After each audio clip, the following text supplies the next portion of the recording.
তো গাইস খাল থেকে পানি হয়ে গেছে তা আমি এখানে বসে ভিডিও এডিট করছিলাম একটা। আজকে শুক্রবার বলে তাড়াতাড়ি রেডি হয়ে গেলাম নামাজ পড়তে যাওয়ার জন্য। আমি লুঙ্গি পরেছি। গাইস আমার কথাটা একটু খারাপ লাগছে, আমার জ্বর এইছে বলে গাড়িটা চিকবো না দিতে এলাম দিয়ে তারপরে বাইরে চলে এলাম। বাইরে এসে দাঁড়িয়েছিলাম আমি, দিয়ে গাড়িটা বার করে নিলাম চাবড়া যাওয়ার লেগে।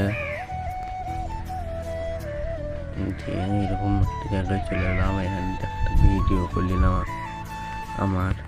তারপরে চাবড়া চলে এলাম, চাবড়ায় একটা টোটোয় বসেছিলাম আর দাদু মোটর সাইকেল নিয়ে গেল।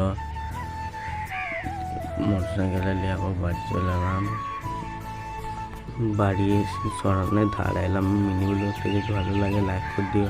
তাই ভাই কোনো দেখো